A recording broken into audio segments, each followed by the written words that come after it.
प्यारी माओ, पिछले एपिसोड में आपने सुना था कि सावन की पहली बारिश कैसे हमारे मन और हमारे गर्भ में पल रहे शिशु के दिल में भी शांति और प्रेम का बीज बो देती है। हमने जाना था कि सावन का महीना सिर्फ बारिश और हरियाली का मौसम नहीं, बल्कि शिव और पार्वती की भक्ति और प्रेम से जुड़ने का समय भी है। अगर आपने वो एपिसोड अभी तक नहीं सुना है तो आप ऊपर आई बटन पर क्लिक करके बाद में सुन सकती हैं। वो सुनना आपके और आपके शिशु के लिए बहुत सुंदर अनुभव रहेगा।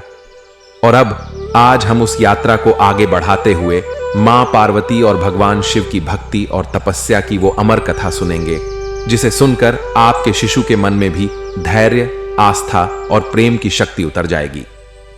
आज इस सावन में हम सुनेंगे मां पार्वती और भगवान शिव की भक्ति और तपस्या की वो अमर कथा, जिसे सुनकर आपके गर्भ में पल रहा शिशु भी धैर्य, प्रेम और आस्था की शक्ति को अपने भीतर समेट लेगा। क्योंकि मां, जैसे जैसे आप ये कथा सुनेंगी, आपके शब्द, आपकी भावनाएं आपके शिशु के दिल की धड़कन तक पहुंच जाएंगी और उसे संस्कार और शक्ति का आशीर्वाद देंगी। तो आइए, इस सावन की ठंडी फुहारों और मिट्टी की खुशबू के बीच हम आगे बढ़ते हैं शिव और पार्वती की भक्ति और तपस्या की अमर गाथा की ओर। कहते हैं, जब किसी चीज को पूरे दिल से चाहो तो पूरा ब्रह्मांड उसे तुमसे मिलाने में लग जाता है। मां पार्वती की कहानी भी कुछ ऐसी ही है। बहुत समय पहले हिमालय की गोद में, जहां बर्फ की चोटियां सूरज की पहली किरणों में चमकती थीं, वहां मां पार्वती ने भगवान शिव को अपने जीवन साथी के रूप में पाने का निश्चय किया। पार्वती बचपन से ही शिव जी की भक्ति में लीन रहती थीं। जब छोटी थीं तब भी उनकी मां उन्हें शिव जी की कहानियां सुनाया करती थीं, जिन्हें सुनते सुनते उनके दिल में भगवान शिव के प्रति श्रद्धा और प्रेम गहराता गया। पर भगवान शिव कोई साधारण देवता नहीं थे।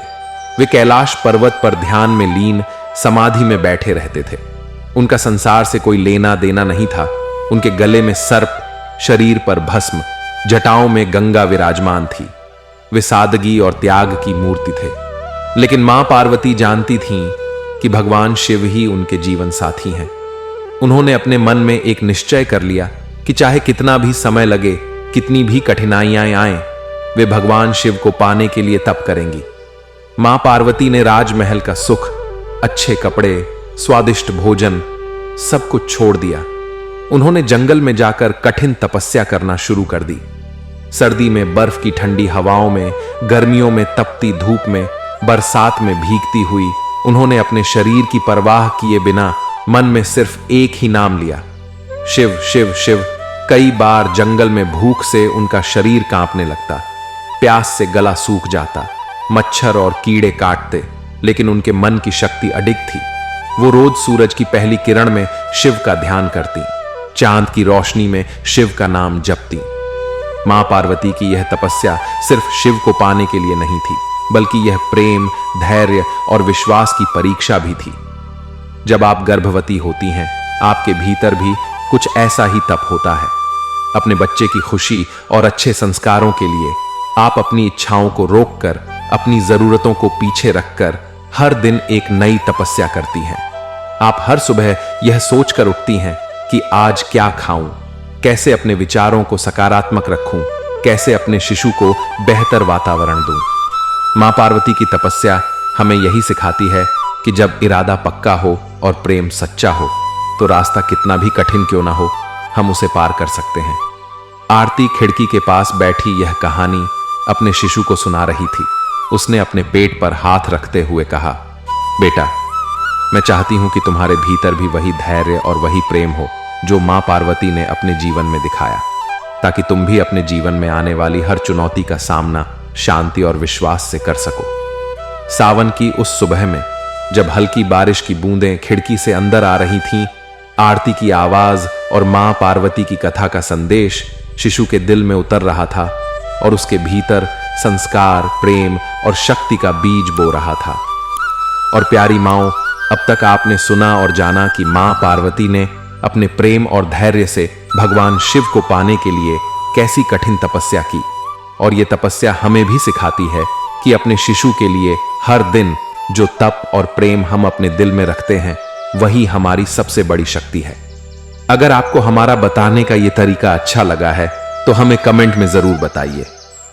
आपके कमेंट और सुझाव हमें सही दिशा दिखाते हैं और हमें नई ऊर्जा देते हैं, ताकि हम हर बार आपके लिए नई जानकारी, नए तरीके और नए संस्कार लेकर आ सकें। क्योंकि माँ, ये सफर सिर्फ हमारा नहीं है, ये हम सबका मिलकर सीखने और अपने शिशु को संस्कारित करने का एक सुंदर सफर है। सावन की उस ठंडी सुबह में जब खिड़की से ठंडी हवा आरती के चेहरे को छू रही थी, वो अपने पेट पर हाथ रखकर अपने शिशु से कह रही थी, बेटा, जब कोई सच्चे मन से तपस्या करता है तो उसका प्रभाव सिर्फ उसे ही नहीं, पूरी सृष्टि पर पड़ता है। मां पार्वती की तपस्या भी ऐसी ही थी। मां पार्वती ने कई वर्षों तक कठिन तप किया। वो जंगल में पेड़ों के नीचे बैठकर शिव का ध्यान करती, ना अच्छा खाना, ना अच्छे कपड़े, कभी सूखी पत्तियों पर बैठकर, कभी पत्थरों पर सिर रखकर सो जाती। गर्मियों में तपती धूप में भी उनका ध्यान नहीं टूटता। सर्दियों में बर्फ की ठंडी हवाओं में भी उनका मन शिव के नाम में डूबा रहता। और बरसात में जब जंगल में पानी भर जाता, वो तब भी आंखें बंद कर, हाथ जोड़कर सिर्फ ओम नमः शिवाय का जप करती। उनकी इस तपस्या ने जंगल के जानवरों को भी शांत कर दिया था, जहां शेर और चीते भी उनके पास आकर बैठ जाते थे। क्योंकि मां पार्वती के चारों ओर एक ऐसी ऊर्जा थी जो सबको शांति और प्रेम में बांध लेती थी। प्यारी माओ, जैसे आप अपने शिशु के लिए हर दिन खुद में बदलाव लाती हैं, अपने खाने, अपने विचारों, अपने आराम में बदलाव करती हैं, वो भी एक तपस्या ही है। आपका हर अच्छा विचार, हर पॉजिटिव सोच आपके शिशु के मन और शरीर में बसती है, उसे भीतर से मजबूत बनाती है। इसी तरह मां पार्वती की तपस्या की शक्ति भी इतनी बढ़ गई थी कि उसके प्रभाव से पूरी सृष्टि में ऊर्जा का संचार होने लगा।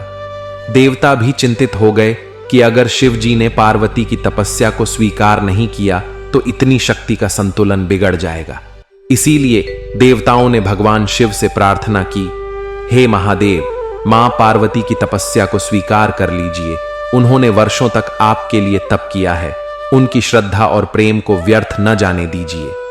भगवान शिव, जो कैलाश पर्वत पर गहन ध्यान में लीन थे, उन्होंने धीरे से अपनी आंखें खोलीं। उनकी आंखों में संसार की गहराई और शांति थी। उन्होंने अपनी जटाओं को संभाला और गहरी सांस ली।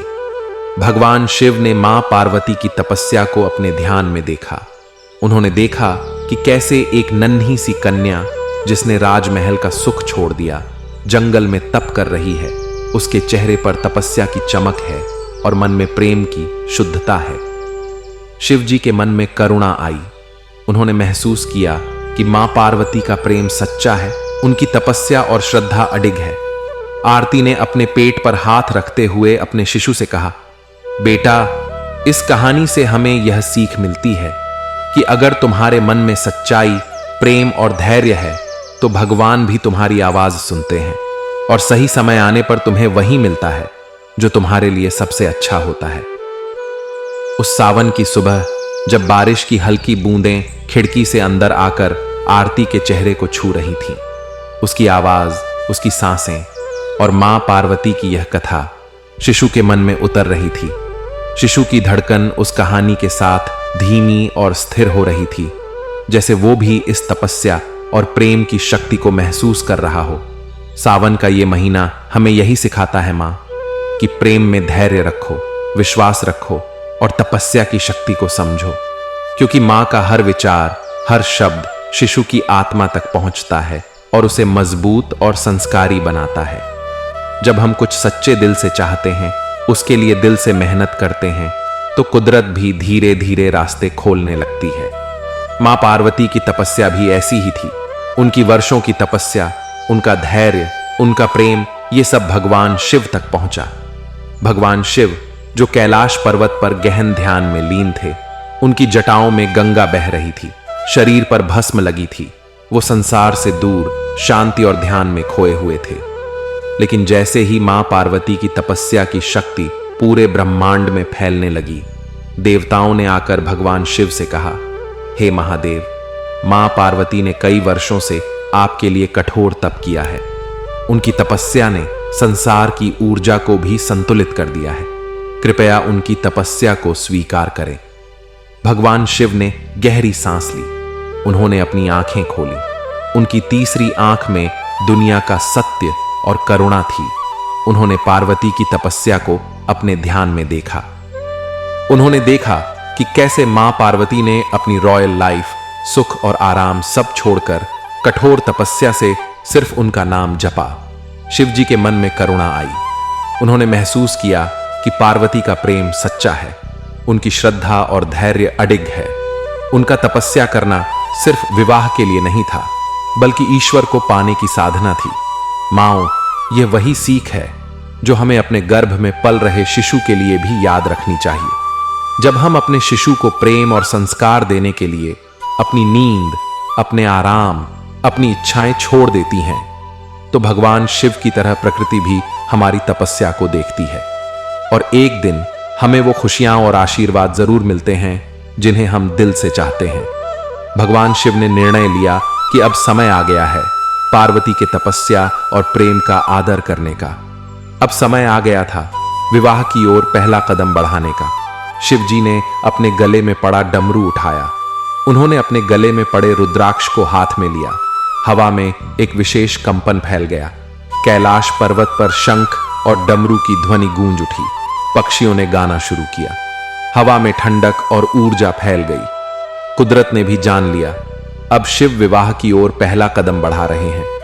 आरती ने अपने पेट पर हाथ रखते हुए अपने शिशु से कहा, देखो बेटा, जब प्रेम सच्चा होता है और धैर्य अडिग होता है तो भगवान भी हमारी तपस्या को सुनते हैं।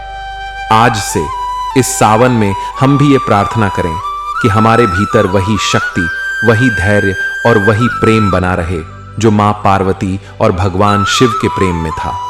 उस दिन सावन की बूंदें खिड़की पर पड़ रही थीं। हवा में मिट्टी की खुशबू थी। आरती की आवाज में प्रेम और विश्वास का कंपन था।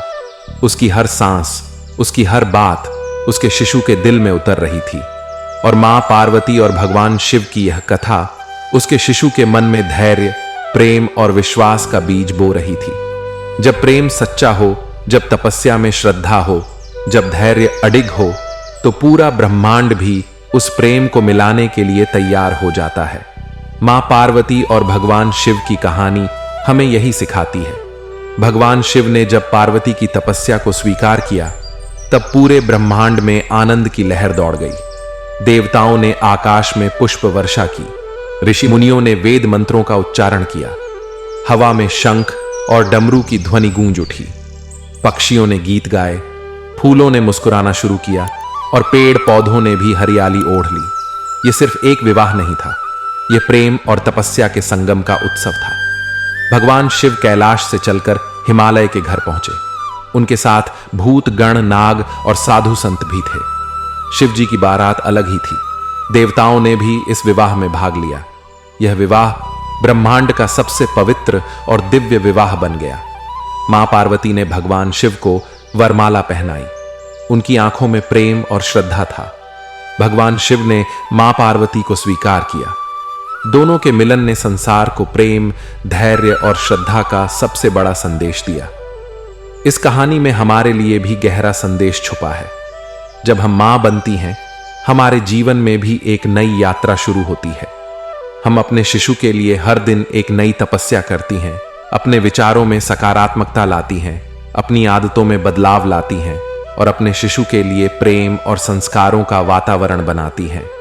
यह तपस्या, यह प्रेम, यही आपकी शक्ति है। यह शक्ति आपके शिशु के दिल में बसती है। जैसे मां पार्वती ने भगवान शिव को प्रेम और धैर्य से पाया, वैसे ही आप भी अपने शिशु के साथ एक पवित्र रिश्ता बना रही हैं। आरती ने अपने पेट पर हाथ रखते हुए अपने शिशु से कहा, बेटा, मैं चाहती हूं कि तेरे भीतर भी वही प्रेम और धैर्य हो जो मां पार्वती और भगवान शिव के प्रेम में था। इस सावन में जब बारिश की बूंदें गिरें, जब हवाएं तुम्हारे चेहरे को छुए, तो याद रखना, शिव और पार्वती का यह प्रेम तुम्हारे भीतर भी जीवित है। सावन की बारिश में जब खिड़की से मिट्टी की खुशबू आ रही थी, आरती की यह बातें शिशु के दिल में उतर रही थी। हर सांस, हर धड़कन के साथ शिशु के मन में प्रेम, शांति और शक्ति का बीज बो रही थी। अब तक आपने शिव और पार्वती की अमर गाथा सुनी।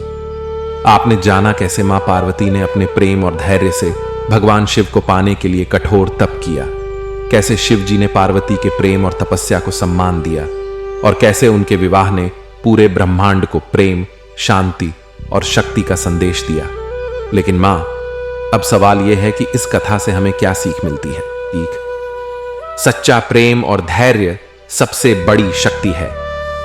मां पार्वती ने अपने प्रेम को साबित करने के लिए वर्षों तक तपस्या की, कठिन परिस्थितियों में भी हार नहीं मानी और उनका यही धैर्य उन्हें उनके उद्देश्य तक ले गया। हम भी जब मां बनती हैं तो कई बार डर, चिंता और मुश्किलें आती हैं, लेकिन हमें मां पार्वती की तरह धैर्य और प्रेम बनाए रखना है ताकि हमारा शिशु भी उसी ऊर्जा में पले। तपस्या सिर्फ जंगल में बैठकर नहीं होती, बल्कि हमारे छोटे छोटे फैसलों में भी होती है। जब आप अपनी नींद में कटौती करके सुबह जल्दी उठकर भगवान का नाम लेती हैं, जब आप अपने खाने में पौष्टिक चीजें चुनती हैं, जब आप अपने विचारों को सकारात्मक बनाती हैं, यह सब भी तपस्या का ही रूप है जो आपके शिशु के लिए संस्कार और ऊर्जा का वातावरण बनाता है। प्रेम में विश्वास रखना जरूरी है। जैसे मां पार्वती ने कभी हार नहीं मानी, वैसे ही हमें भी अपने शिशु और अपनी प्रार्थनाओं पर विश्वास रखना चाहिए। जो भी हम सोचते हैं, जो भी हम बोलते हैं, उसका प्रभाव हमारे शिशु पर पड़ता है। इसलिए हमेशा अच्छे सकारात्मक विचार रखें। भगवान शिव और पार्वती की कहानियां सुने, मंत्र सुने, भजन सुने, ताकि आपके घर और आपके शिशु के मन में शांति और ऊर्जा बनी रहे। आरती ने खिड़की के पास बैठकर अपने पेट पर हाथ रखते हुए मुस्कुराकर कहा, बेटा, यह कथा सिर्फ कहानी नहीं है, यह हमें सिखाती है कि प्रेम, धैर्य और विश्वास से कुछ भी पाया जा सकता है। मैं चाहती हूं कि तेरे भीतर भी वही शक्ति हो जो मां पार्वती और भगवान शिव में थी। उस सावन की सुबह जब बारिश की बूंदें मिट्टी को छूकर उसकी खुशबू हवा में फैला रही थीं, आरती की आवाज उसके शिशु के दिल में उतर रही थी। शिशु की धड़कन में मां की बातों की ऊर्जा मिल रही थी। उसके मन में यह संस्कार बैठ रहे थे कि जीवन में सच्चा प्रेम, धैर्य और विश्वास कभी व्यर्थ नहीं जाता। प्यारी माओ, आज आपने मां पार्वती और भगवान शिव की तपस्या और प्रेम की यह सच्ची प्रेरक कथा सुनी। ऐसी कहानियां सिर्फ सुनने के लिए नहीं होती, ये कहानियां हमारे और हमारे शिशु के जीवन में प्रेम, धैर्य और विश्वास का बीज बोती है। क्योंकि मां, जब आप अपने शिशु को ऐसी कहानियां सुनाती हैं तो आप उन्हें एक सकारात्मक राह दिखाती हैं जो उनके भविष्य को सुंदर और संस्कारी बनाती है। ऐसी ही सच्ची और बहुत पॉजिटिव कहानियां जो आपके बच्चे को सही दिशा दिखाएं, हम बी लिसनर पर आपके लिए लाते रहेंगे। इसलिए बी लिसनर के साथ बने रहिए, क्योंकि सावन की इस पावन श्रृंखला में हम आपके लिए और भी कई खूबसूरत एपिसोड और कहानियां लेकर आ रहे हैं जो आपके शिशु के दिल में संस्कार और ऊर्जा भरेंगी। जय भोलेनाथ।